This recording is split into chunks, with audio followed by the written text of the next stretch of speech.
IPhone 12 series তো launch হয়ে গিয়েছে, সো রিয়েলমি কেন বসে থাকবে? রিয়েলমিও বাংলাদেশের মার্কেটে তাদের C12 স্মার্টফোনকে লঞ্চ করে দিয়েছে, আর এর 332 ভার্সনের জন্য আপনাকে খরচ করতে হবে 10,990 টাকা। এর আগে এই বাজেট সেগমেন্টে তারা তাদের রিয়েলমি C3 স্মার্টফোনকে লঞ্চ করেছিল, যদিও কিনা সেই স্মার্টফোনটা সিন্ডিকেটের কারণে বাংলাদেশের মার্কেটে তেমন একটা পাওয়া যায় না, এবং পাওয়া গেলেও 1 থেকে 1,500 টাকা বেশি দিয়ে সেই ফোনটাকে পারচেস করতে হয় কনজিউমারদের। তো এবার Realme C12 স্মার্টফোনে তারা কি ব্যবহার করেছে এবং আদৌ এই স্মার্টফোনটা Realme C3 থেকে বেটার হয় কিনা সেটাই জানাচ্ছি আজকের এই ভিডিওতে। So hey guys, Shanto here. অন্য 10টা Realme C সিরিজের স্মার্টফোনের মতো একই সাইজ এবং একই ফর্ম ফ্যাক্টরের সাথে আসে Realme C12 স্মার্টফোনটি। এখানে থাকছে প্লাস্টিকের ব্যাক এবং প্লাস্টিকের ফ্রেম। এছাড়া এই ফোনের ডিজাইনটা আপনারা স্ক্রিনে দেখতেই পারছেন। সো ফোনের ডিজাইনটা আপনাদের কাছে কেমন লাগলো অবশ্যই কমেন্ট সেকশনে জানাতে ভুলবেন না।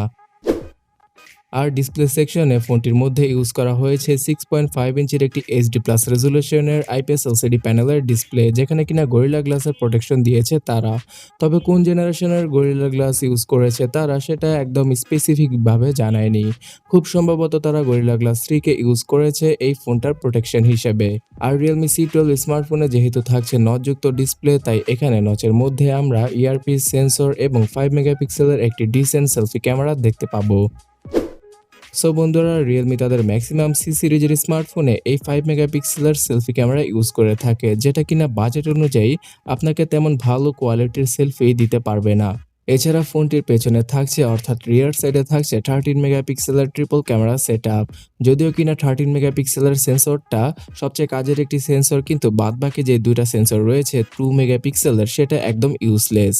C12 ফোনটি দ্বারা আপনারা 1080p রেজলিউশনে 30 fps এর ভিডিওগুলো সর্বোচ্চ শুট করতে পারবেন, এবং এই ফোনটার মধ্যে nightscape, AI beauty mode, chroma boost ইত্যাদি সব ক্যামেরা ফিচার পেয়ে যাবেন, যেগুলো কিনা রিয়েলমির স্মার্টফোনে অ্যাজ ইউজুয়াল থাকে।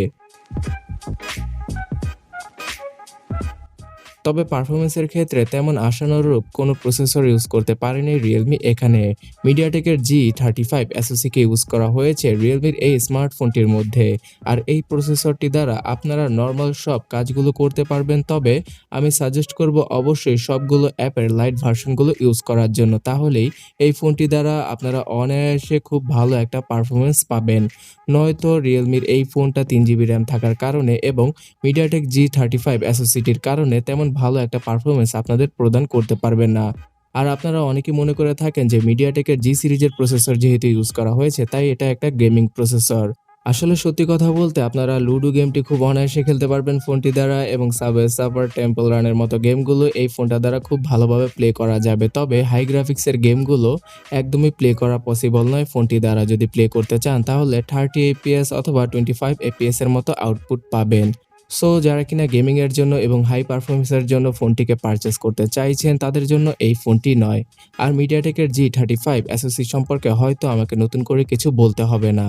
এই প্রসেসরটার কনফিগারেশন হয়তো আপনাদেরই মুখস্থ হয়ে গিয়েছে।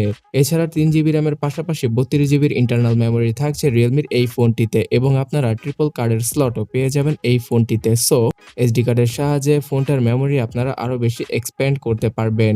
আর এখানে মেমোরি হিসেবে, অর্থাৎ ইন্টারনাল স্টোরেজ হিসেবে eMMC 5.1 এর স্টোরেজটা ইউজ করা হয়েছে, যেটা কিনা বাজেট স্মার্টফোনে আমরা সচরাচর দেখে থাকি। তবে রিয়েলমি C12 স্মার্টফোনটা যে একদমই ফেলে দেওয়ার মতো নয় সেটা বুঝতে পারা যায় এই ফোনটার ব্যাটারি দেখলে। 6000 mAh এর হিউজ ব্যাটারি ইউজ করা হয়েছে রিয়েলমির এই ফোনটিতে, এবং এখানে থাকছে 10 ওয়াটের চার্জিং অ্যাডাপ্টার। তো আপনারা রাতে ফোনটিকে চার্জ দিয়ে ঘুমাতে পারেন, এবং 3 ঘন্টার মতো সময় লাগতে পারে এই ব্যাটারিটা ফুললি চার্জ হতে। তাছাড়া যে কেউ নর্মাল ইউসেজে এই ফোনটা দ্বারা 1.5 থেকে 2 দিনের মতো ব্যাটারি ব্যাকআপ পেয়ে যাবে অনায়াসে। সো যারা কিনা এই বাজেট সেগমেন্টে হেভি ব্যাটারির স্মার্টফোন খুঁজছিলেন তাদের জন্য রিয়েলমি এই ফোনটিকে তৈরি করেছে। আর C12 স্মার্টফোনটির সিকিউরিটির জন্য ফোনটির রিয়ার সাইডে ইউজ করা হয়েছে ফিঙ্গারপ্রিন্ট স্ক্যানারকে, এবং প্রয়োজনীয় সব ধরনের ছোট বড় সেন্সরের দেখা পাওয়া যাবে রিয়েলমি C12 স্মার্টফোনে। তবে নোটিফিকেশন এলইডি লাইটকে বরাবরের মতো আপনারা মিস করবেন রিয়েলমির এই ফোনটি থেকেও। সো বন্ধুরা, at the end Realme C3 স্মার্টফোনের মতো একদম হাই পারফরমেন্স দিতে পারবে না রিয়েলমি C12 স্মার্টফোনটি, যদিও কিনা দুটি স্মার্টফোন একদম সেম প্রাইসে পাওয়া যাচ্ছে বর্তমানে বাংলাদেশের মার্কেটে।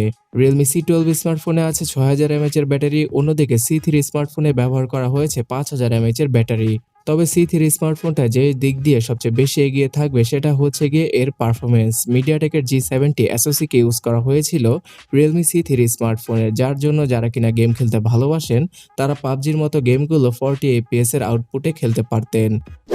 তাই সেই অনুযায়ী Realme C12 স্মার্টফোনটা অতটাও পাওয়ারফুল নয়। তবে যারা কিনা অনেক বেশি ব্যাটারি ব্যাকআপ চান তাদের ফোন থেকে তারা এই ফোনটিকে পারচেজ করতে পারেন। আর বর্তমানে সফটওয়্যার হিসেবে Android 10 এর পাশাপাশি Realme UI 1 এর সাপোর্ট পাওয়া যাবে Realme C12 স্মার্টফোনে, যেটা কিনা খুব ভালো একটি ব্যাপার। সো আপনি Realme C12 স্মার্টফোনটি পছন্দ করলেন কিনা সেটা অবশ্যই কমেন্ট সেকশনে জানাতে ভুলবেন না।